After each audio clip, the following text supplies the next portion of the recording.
Selamünaleyküm. Herkesin günü hayrola. Hatice ile Dikişe Daire hoş geldiniz.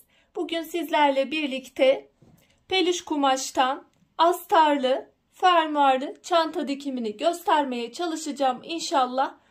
Çalışmaya geçmeden önce kanalıma ücretsiz bir şekilde abone olup yandaki zili de aktif hale getirirseniz yüklediğim tüm videolardan haberdar olabilirsiniz. Bizi Instagram'dan Hatice ile hesabından da takip edebilirsiniz. Oradan da isteklerinizi ulaştırabilirsiniz. Ayrıca videoları da beğenerek sosyal medya hesaplarınızdan da paylaşarak bana da destekte bulunabilirsiniz. Şimdi çalışmamıza geçelim. Ölçülerle başlayalım.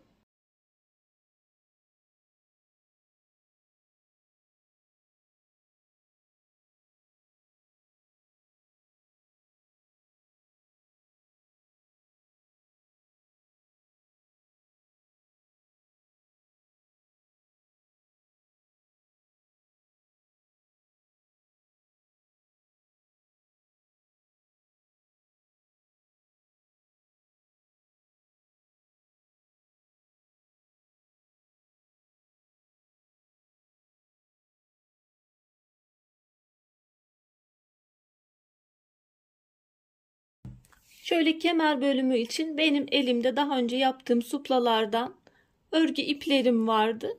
Bunları saç örgüsü şeklinde yaparak kemer bölümünü bu şekilde yapacağım. Önce kemeriyle başlayalım. Şöyle 3 ipimi yan yana getirdim ve iğne ile diktim. Bağlamıyorum çünkü dikeceğim zaman kabalık, fazlalık oluşmaması için şöyle iğne ile diktim. Şu şekilde üçünü yan yana getirdim. Şimdi normal bir saç örgüsü şeklinde istediğiniz tabi örgü şeklini verebilirsiniz. Şu ilk başı biraz bol bırakıyorum. Çünkü dikilme aşamasında çok kalın olsun istemiyorum. Diğer kısımları bu şekilde öreceğim. Bu şekilde örüp tamamlıyorum. Ben kemer bölümünü yaptım, bitirdim. Kemer bölümü için ne kadar gider? Yapacağınız kemerin yaklaşık olarak 1,5-2 katı kadar ip almanız, fazla almanız gerekiyor. Her ihtimale karşı 2'ye yakın alın siz. Şimdi diğer bölümlere geçelim.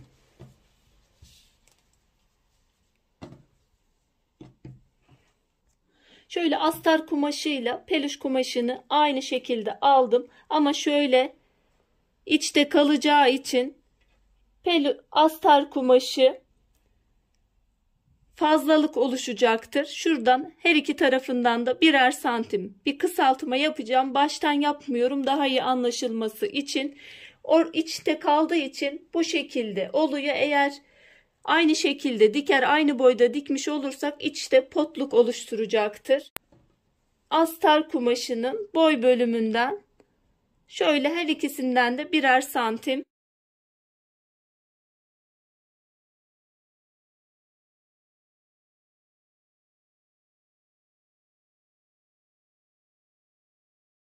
kumaşımın ön tarafına şöyle bir cep yapacağım. Cep yapacağım için önce cebi kumaşa eklemem gerekiyor. Cep bölümünün kenarlarını overlock çekeceğim. Katlamada kolaylık olsun. Şöyle küçük bir kıvırma arkaya doğru yapacağım. Kumaşın şöyle ortasını belirlemek için orta kısmı şöyle küçük bir çıt atıyorum. Her iki taraftan da.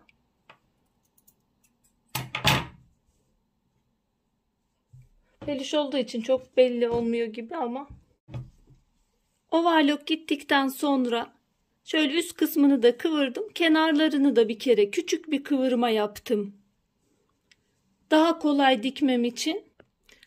Açık bölümün dikişini her halükarda yapacaktık. Zaten onu yaptım. Onu yaparken kenarlarına da küçük bir kıvırma yaptım. Benim kumaşım biraz az parça bir kumaşı kullandığım için çok küçük bir kıvırma yaptım. Daha kolay dikebilmem için. Böylece hazır olmuş oldu cep bölümü. Orta kısma çıt atmıştım. Orta kısmı da belirledim. Şöyle cebi her iki taraftan da eşit kalacak şekilde yerleştireceğiz.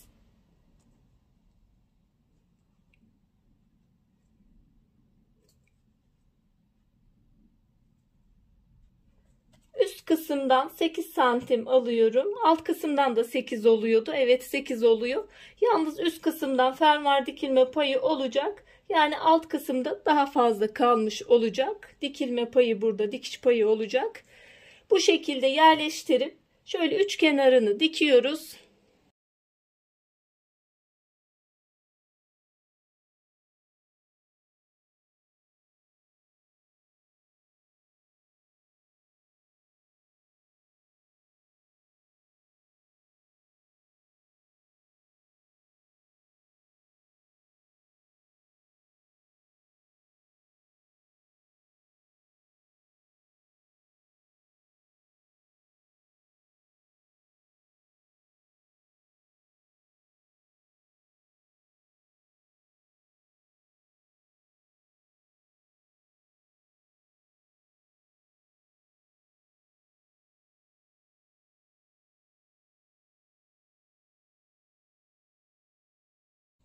Fermuar kısmına geçiyoruz. Fermuarın düz tarafını şöyle yüzüne bakacak gelecek şekilde yerleştiriyorum. Şu şekilde.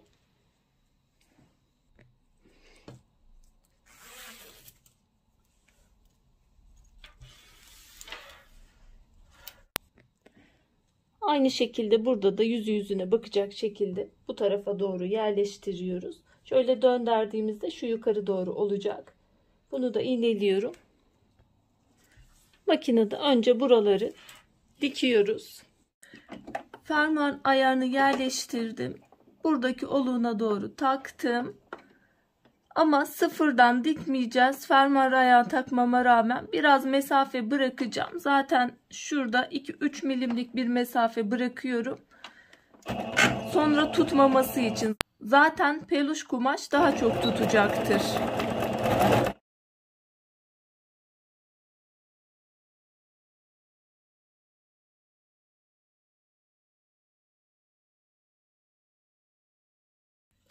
Şu şekilde fermuarı diktim. Şöyle biraz mesafe bıraktım. Ortaya yakın dikebilirsiniz.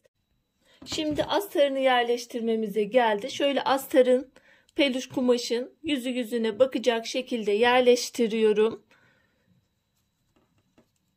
Aynı yerden şöyle iğneliyorum. Diğer kısmı da aynı şekilde iğneliyorum. Şöyle çekerek yapıyorum. Çünkü biraz kısaltmıştık. 2 santim astar kumaşının boyunu. İçte kalacağı zaman tam oturacaktır. Şöyle tam aynı yerden iğneliyorum. Şimdi bu iki dikişi dikiyoruz. Aynı dikişten dikip bu kısımları da bitiriyoruz. Birleştirmiş olduk astarımızı. Şimdi şu kısımdaki dikişlerimizi yapacağız. Şöyle bir baskı dikişi uygulayacağız. Bu şekilde baskı dikişini de uyguluyoruz.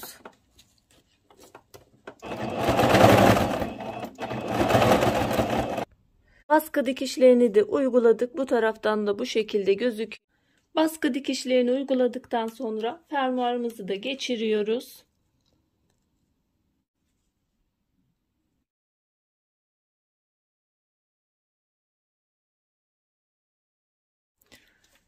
Taktıktan sonra fermuarımızı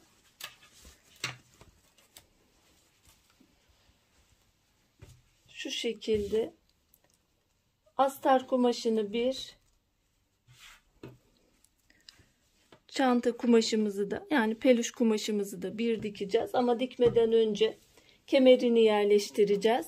Şöyle kemeri istediğiniz ölçülerde alabilirsiniz. Şöyle kemerin ölçüsünü ben 115 santim olarak aldım. Ama siz istediğiniz ölçülerde tabi alabilirsiniz. Şöyle çantanın peluş kumaşın iç tarafında kemerimiz kalacak. Şöyle şuradan dikeceğiz. Zaten bu kısımları ben çok örgü bırakmadım. Düz bir şekilde bıraktım. Dikimde zorluk çıkarmasın diye. İğnelememi yaptım. Buradan alıyoruz. Komple dikiyoruz. Buradan da alıyoruz, komple dikiyoruz. Astar kumaşında şu kadar bir kısım bırakıyoruz döndürebilmek için.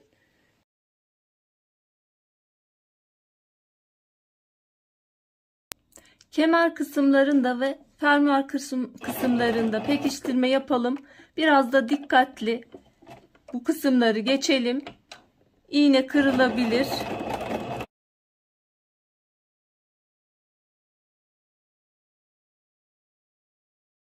Bu kısımları diktikten sonra açık bir bölümde bıraktık. Şimdi köşe kısımlarını da yapacağız. Ondan sonra bitirmiş olacağız.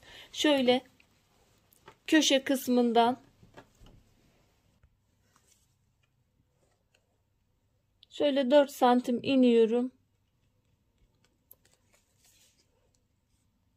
Şuradan da 8 santim oluyor. Şöyle göz ayarı da yapabiliriz.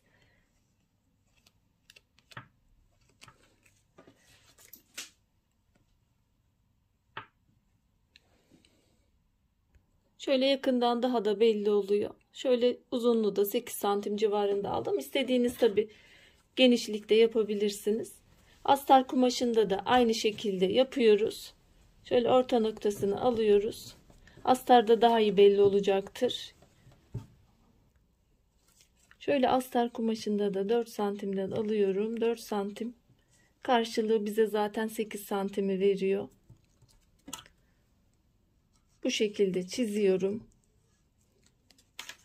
Bu kısımlardan dikeceğiz. Çizdiğim çizgilerden göz ayarı da rahatlıkla yapılabilir. Dikiyorum. Diğerlerini de aynı şekilde dikeceğim. Şöyle peluş kumaşın köşelerinden fazlalıkları keseceğim. Buralarında overlocklarını gideceğim. Ama astar kumaşında kesmeyeceğim. Astar kumaşı çok çabuk atan bir kumaş. O yüzden bu çok da ince kumaş olduğu için de kabalık oluşturmayacaktır. Onlarınkini kesmeyeceğim. Onlar kalacak. Buraların overlocklarını gidip döndürmek için bıraktığımız boşluktan da döndürüyoruz. Köşe kısımlarımız da bu şekilde oldu. Astar kumaşında da keza aynı şekilde yaptık. Şimdi astarımızın şurada döndürmek için boşluk bıraktığımız kısmı da dikiyoruz ve bitiriyoruz. Şöyle çantamızın astar kısmının dikimi içeride aynı şekilde köşeleri denk getirdim. İsterseniz köşeleri elde de tutturabilirsiniz. Şöyle kapatıyorum ve çantamızın son hali. Altlarda köşeleri yapmıştık zaten. Üst kısmını istediğiniz gibi süsleyebilirsiniz. Kemer kısmını da ben kendi ipten yaptım. Hazır kemerlerden de alabilirsiniz.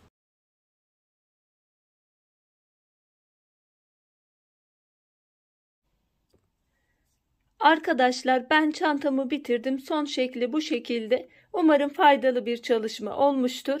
Şimdiden yapmak isteyen, denemek isteyen arkadaşlara kolaylıklar diliyorum. Allah'a emanet olun. Hoşça kalın, sağlıcakla kalın.